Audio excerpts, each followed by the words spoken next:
Level 1, The Wire. You're staring at your monitor at 3:47 a.m. The cursor blinks in the terminal window, green text on black background. Your hands are shaking, but you type the final command anyway. Enter. The screen floods with transaction confirmations, wallet addresses, hexadecimal strings scrolling faster than you can read. You refresh the blockchain explorer. The balance updates $100 million. You did it. You actually did it. 3 months of work, 14-hour days, SQL injections, spear phishing, 0-day exploits you bought on a Russian forum for 8 Bitcoin. All of it led here, to this moment, to this number.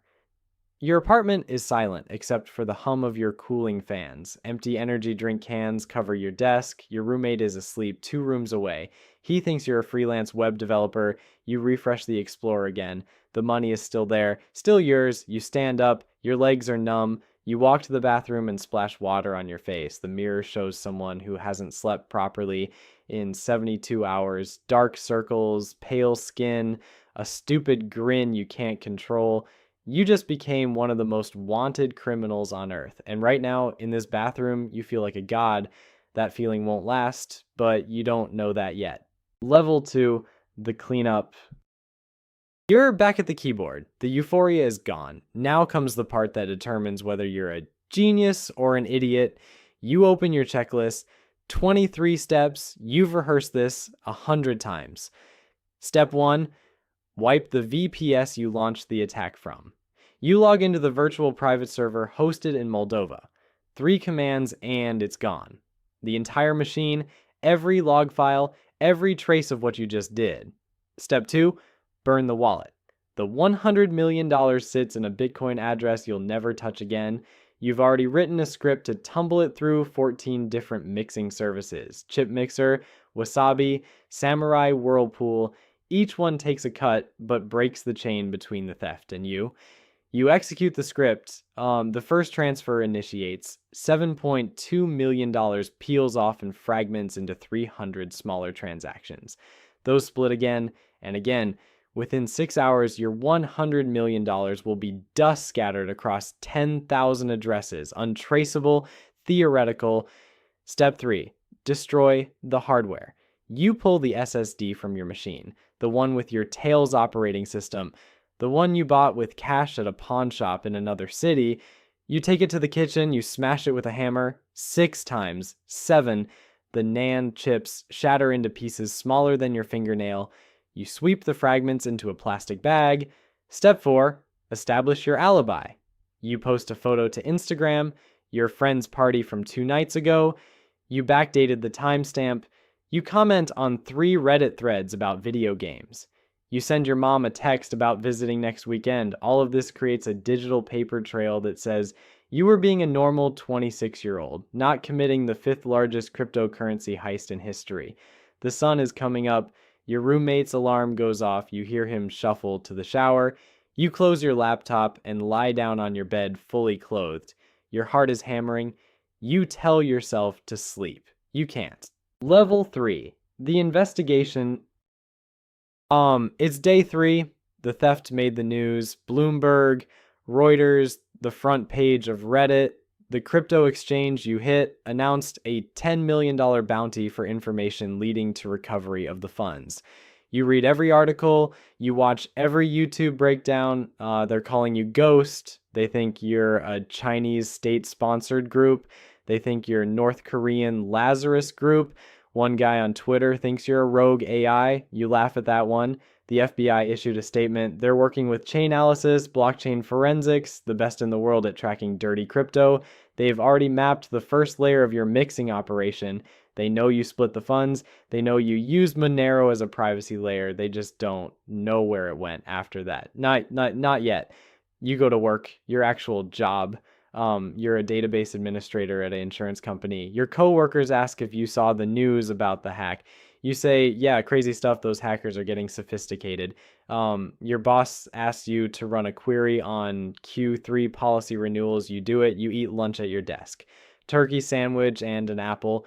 You're living 2 lives now. the person who sits in a cubicle under fluorescent lights, and the person who's planning how to spend $100 million without getting caught. The gap between those two people is a chasm you'll spend the rest of your life trying to bridge. That night, you check the mixing progress, 84% complete. The money is a ghost now. I fragmented across 17 blockchains. Some of it is Ethereum, some is Litecoin, some is back to Bitcoin on new addresses that have no connection to the original theft. In 12 hours, it will be ready. Ready for you to slowly, carefully, impossibly carefully turn it into something you can actually use. You're not scared yet? You should be. That comes later. Level 4, the convert. It's week 2. The news cycle moved on. There's a new scandal, a celebrity breakup, a political corruption case in Brazil. Your heist is old news, but Chainalysis hasn't moved on. Neither has the FBI. Neither have the private bounty hunters who want that $10 million reward. You start the conversion. You can't cash out $100 million at once. You can't cash out $10 million. You can't even cash out $1 million without flags going up. So you cash out $3,000 through local Bitcoins. A peer-to-peer trade with a guy named Alex in Portland. He sends you Zelle. You send him Bitcoin from an address 7 layers removed from the original theft. $3,000 appears in your checking account. You stare at it, it's real, it worked. You do it again 3 days later, different exchange, different buyer, Cash App this time, $4,200. Then again, Venmo, $2,800. You're converting roughly $50,000 a week across 20 different transactions. It's glacially slow. At this rate, it will take 38 years to cash out everything. But slow is safe. Slow is invisible. Slow is how you avoid the pattern matching algorithms that banks use to detect money laundering. You keep your day job, you keep your apartment, you keep your 2014 Honda Civic. On the outside, nothing has changed, but you start spending. Small stuff. A new laptop, $800, a nice dinner at the place downtown you could never afford. $200 with tip. You book a flight to Tokyo, 3 months out, first class, $6,400. You tell your friends you got a bonus at work. You join a Discord for crypto traders. You lurk, you listen. You hear people talking about OTC desks over the counter, private transactions for whales who want to move serious money without touching public exchanges. Minimum transaction, $500,000. No ID required if you know the right people. You send a DM to a guy who mentioned a broker in Singapore. You say you're interested. He asks how much volume. You say 7 figures. He sends you a Telegram handle. That conversation is 3 levels from now, but this is where it starts. This is where you go from petty cash to real money. Level 5, the broker. You're on an encrypted call with someone who uses the handle arbitrage, no video, voice distorted. He sounds Eastern European, maybe Russian, maybe Israeli, you can't tell. He asks what you need moved. You say $2 million. He laughs. He says his minimum is $5 million. You say, fine, $5 million. He asks what currency you're holding. You say Bitcoin and Monero. He asks the source. You say mining operation. He doesn't believe you, but he doesn't care. The fee is 18%. You do the math. $900,000. You want to negotiate, but you don't. You say deal. He gives you instructions. You'll send the crypto to a wallet address he provides. It will sit there for 48 hours while his team verifies it's not flagged by any major exchanges or law enforcement watch lists. If it's clean, the funds get processed. You receive wire transfers to 3 different bank accounts. The accounts are shell companies in the Seychelles and Belize. He sets them up. You never touch them directly. After 72 hours, the money gets rerouted to accounts you control. He asks if you have accounts outside the US. You say, not yet. He says, get some. You spend the next week researching offshore banking. You learn about CBI programs. Citizenship by investment. You can buy a passport from St. Kitts for $150,000. From Vanuatu for $130,000. These aren't fake documents. They're real citizenship, legal passports. With those, you can open bank accounts in Panama, Singapore, Switzerland. You're not just laundering money anymore. You're building an entirely new financial identity, a second life with real infrastructure. This is the point of no return. You tell yourself you could still stop, disappear the money, walk away. You're lying to yourself. You're already too far in. You send Arbitrage the $5 million. You watch it leave your wallet. You don't hear anything for 2 days. On day 3, he messages you. The funds are clean. He'll process them. On day 4, you check the Seychelles account credentials he sent you. There's $4.1 million sitting there. He took his cut. The remaining $900,000 is his. You just made $4.1 million real. Spendable, accessible. You sit in your car in the work parking lot and cry. You don't know why. Level 6, the passport. You're in St. Kitts. You flew here on a tourist visa. The island is green and humid and smells like salt and hibiscus. You're staying at a resort that costs $800 a night. You paid cash, 3 weeks worth. You meet with a citizenship agent named Marcus. His office is above a jewelry store in Basseterre. He wears a linen suit. He's done this 1,000 times. You tell him you're a tech entrepreneur looking for tax optimization. He nods. He's heard it before. He doesn't ask questions. The process takes 4 months. You pay $175,000 total. Application fees, due diligence, processing, legal fees. It all goes through Marcus. He handles everything. Background check, Youre financial vetting. So you provided bank statements showing income from your shell companies. Arbitrage helped you forge those. They look legitimate. Software sales, consulting fees, nothing suspicious. Now, you wait. Now, you go back to the US. You go back to work. Your coworkers ask about your vacation. You show them photos of beaches. They say you're glowing. They ask if you met someone. You laugh and say, maybe. You didn't. You spent most of the trip in your hotel room managing crypto transfers and researching extradition treaties. Month 3, Marcus messages you. Your application is approved. You fly back. You take the oath of citizenship in a small government building. There are 6 other people there, a Russian couple, a Chinese businessman, a British retiree, someone from India. You don't make eye contact. They hand you the passport. Dark blue cover, gold embossing, your photo, your new name. You paid an extra $40,000 to have your legal name changed as part of the citizenship process. You're not the person you were 6 months ago, not legally, not financially, not in any way that matters. You open a bank account in Singapore, then one in Zurich, then one in Panama. You start moving money. $500,000 here, $800,000 there. Arbitrage processes each transaction. He's moved $22 million for you now. His cut is over $4 million. He's getting rich off you. You're getting rich off a crime. Everyone's happy except you can't call your mom and tell her you're a millionaire. You can't post about it. You can't tell your friends. The money is real, but your life is a performance. That weight sits on your chest every morning when you wake up. Level 7, the spend. It's been 14 months since the heist. You've cashed out $31 million. You quit your job. You told your boss you got a remote position with a startup. He believed you. Why wouldn't he? You buy a house. Not in the US, in Portugal. Lisbon, 3-bedroom apartment in Alfama with a balcony overlooking the Tagus River. You pay $1.2 million in cash through a holding company registered in Malta. Your name never appears on the deed. You buy a car, Porsche 911 GT3, chalk gray, $180,000. You register it under your St. Kitts identity. You drive it twice a month. The rest of the time it sits in a garage you rent for $600 a month. You fly first class everywhere. Tokyo, Dubai, Reykjavik. You stay in 5-star hotels. You eat at Michelin-starred restaurants. You tip 30%.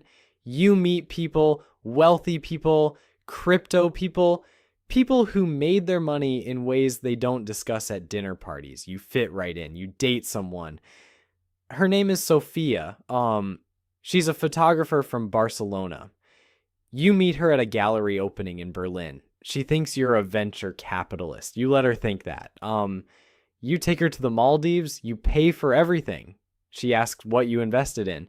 You say early Bitcoin, some altcoins, nothing specific. She doesn't push. Most people don't. But you're paranoid now. You check the news every day. Chainalysis published a report.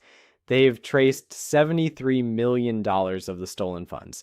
They know about the mixing services. They know about the Monero swaps. They don't know about arbitrage. They don't know about your offshore accounts. Not yet. The FBI indicted 2 guys in Ukraine. They think those guys did the hack. Wrong guys, wrong country. You read the indictment. They tracked Bitcoin addresses to a server in Kharkiv.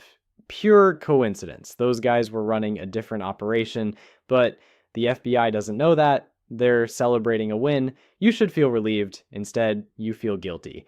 2 innocent men are going to prison. Not innocent. They were criminals too, but innocent of your crime.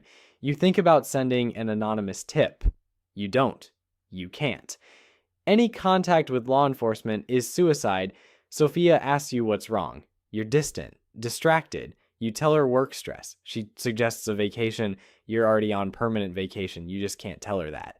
Level 8, the heat. It's year 2. You've moved $58 million. You have properties in 3 countries, a dozen bank accounts, 2 citizenships, and a target on your back you don't know about yet. Arbitrage messages you.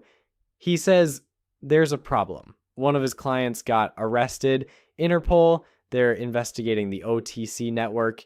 They have transaction records, wallet addresses, dates, amounts. They don't have names yet, but they're building a map. He says you need to pause all transfers for 6 months, maybe longer, maybe permanently. You panic. You still have $42 million in crypto locked, untouchable. If arbitrage goes down, that money becomes worthless. You can't cash it out anywhere else. Every major OTC desk is now a liability. The walls are closing. You hire a lawyer, a criminal defense attorney in Geneva who specializes in financial crimes. You don't tell him what you did. You speak hypothetically. If someone were to have acquired cryptocurrency through means they couldn't disclose, what options would they have? He says very few. He says the global financial system has more surveillance now than ever. FATF regulations, know your customer laws. Blockchain analytics companies with contracts with every major government. He says the smart move is to walk away. Abandon the remaining funds. Live off what you already extracted. Keep your head down. Never touch crypto again. You thank him. You pay his $15,000 consultation fee in cash. You ignore his advice. You contact a different broker, this one in Hong Kong. Her name is Lily. She's more expensive, 22%, but she's off the grid. No digital communications, everything through burner phones that change every week. You fly to meet her. A tea house in Kowloon. She's 40-something. Elegant, cold. She looks at your transaction history. She asks why you're not using arbitrage anymore. You say you wanted to diversify. She doesn't believe you, but takes the deal anyway. She'll move $8 million. Then you wait 3 months. Then another $8 million. Slower than before. Safer. Or so she says. You fly back to Lisbon. Sophia's at your apartment. She's been staying there while you were gone. She says she needs to talk. She found something. A USB drive hidden in your desk. She thought it was photos. It wasn't. It was wallet seeds, recovery phrases, documentation you should have destroyed. She doesn't understand what she's looking at, but she knows it's not venture capital. She asks you who you really are. You tell her the truth. Not all of it, enough. You tell her you took money from people who deserve to lose it. You tell her you're not dangerous. You tell her you love her. One of those statements is a lie. She leaves. You let her. You burn the USB drive. You should have done that 2 years ago. Level 9, the collapse. It's year 3. Lily is gone, not dead. Worse, arrested. The Hong Kong police raided her operation. They seized servers, laptops, phones. You don't know what they found. You don't know if your information is in there. You assume it is. You assume you're compromised. You liquidate everything you can. You sell the Lisbon apartment. You sell the car. You close the Singapore account and move the money to a Swiss private bank that still respects old world secrecy laws. You have $47 million accessible. $34 million still locked in crypto you can't touch. You accept the loss. You have to. You move to a small town in Uruguay, Pueblo Aden, population 11,000, no extradition treaty with the US. You rent a house on the coast. You pay in cash. You tell the landlord you're a writer working on a novel. He doesn't care as long as the rent clears. You live quietly. You don't drive expensive cars. You don't wear designer clothes. You shop at the local market. You learn Spanish. You make small talk with the woman who sells you vegetables. She asks what you're writing about. You say crime fiction. She says that sounds interesting. You say it is. But you're not free. You check the news obsessively. Chainalysis published another report. They've now traced $91 million. They're close. They're so close. The FBI updated their wanted page. They added 3 new names, Russians, Ukrainians. They still don't have yours. But they will eventually. It's mathematics. Every transaction leaves a trace. Every trace is a thread. Pull enough threads and the whole thing unravels. You see Sophia's Instagram. She's in New York. She's engaged to a photographer, someone from her world, someone who doesn't have fake passports and offshore accounts and $47 million in blood money. You're happy for her. You're also devastated. You almost message her. You don't. You can't. Like, anyone from your old life is a liability now. You think about turning yourself in. You've thought about it 100 times. You could negotiate a plea, maybe 10 years, maybe like 15. You'd be 50 when you got out. You could start over clean, but then you think about prison, real prison, federal supermax, 23 hours in a cell, no windows, no internet, no life. You can't do it, so you keep running. This is your life now, forever. Level 10, the cycle. You're 52 years old. It's been 26 years since the heist. You're sitting on a beach in Uruguay watching the sun set over the Atlantic. You have $61 million left. The rest you spent or lost or abandoned when accounts got too hot to touch. You never got caught. Against all probability, all logic, all precedent, you got away with it. The FBI closed the case 8 years ago. Chainalysis moved on to bigger thefts. The exchange you robbed doesn't exist anymore. It collapsed in the 2031 regulatory crackdown. Your crime is a footnote, a cold case, ancient history, but you didn't win. You're alone.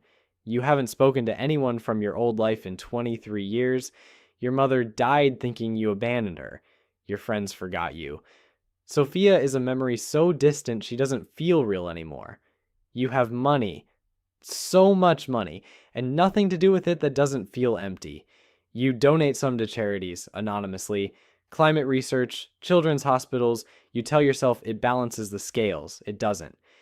You're buying indulgences, purchasing forgiveness from a god you don't believe in. You open your laptop, old habit. You browse the dark web, you check the forums, new generation, new hackers, they're talking about a vulnerability in a new crypto exchange, massive liquidity, weak security, easy target. Someone posted a bounty, $50,000 for working exploit code.